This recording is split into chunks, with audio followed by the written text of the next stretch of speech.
Ben Yılmaz Yıldırım.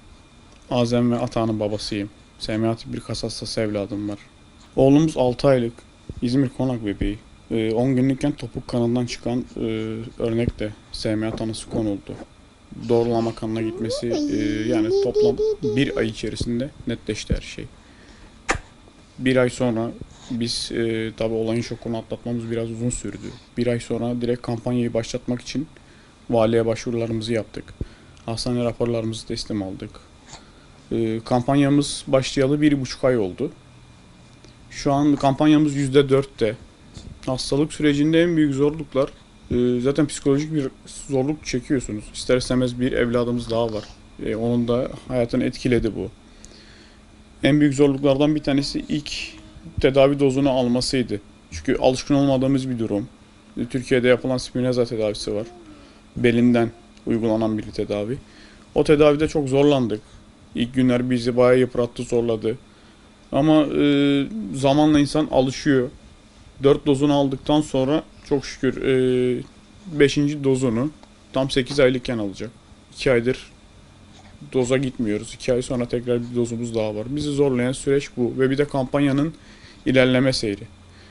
Çünkü ister istemez her şeyden geri kalıyoruz. Yani tüm yetkililerden ve vatandaşlardan beklentilerimiz şöyle. SMA hastalığına duyarlı olalım.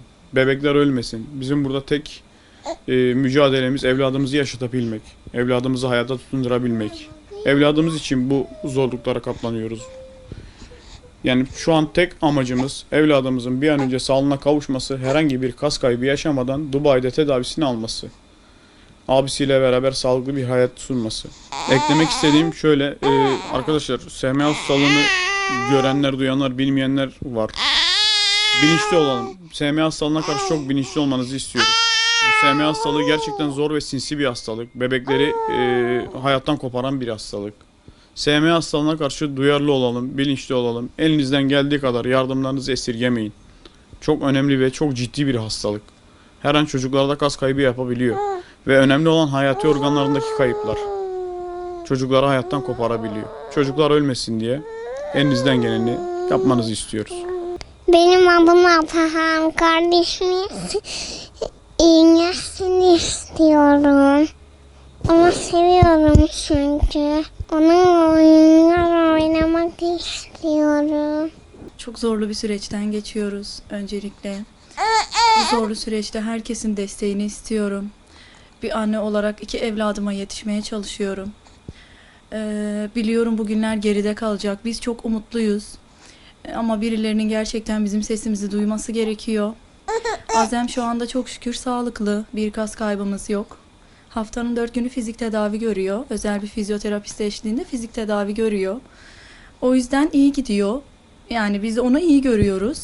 Ama ilacını alırsa hepimiz bir rahat nefes alacağız. Yani her gün bu korkuyla yaşamak istemiyoruz.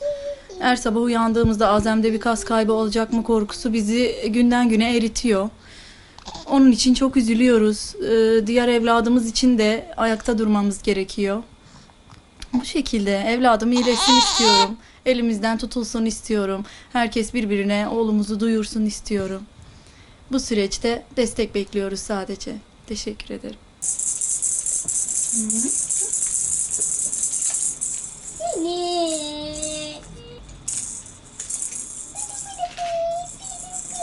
Oy, oy. Hadi salla anne.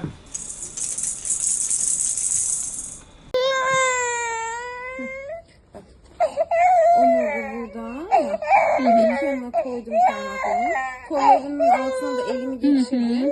Bir yandan da kollarımı da böyle kaldırıyorum. Tamam hocam. Burada kaldım. Sola doğru. İterken onu sağa doğru çeviriyorum. Tamam oğlum, tamam. Tamam benim güzelim.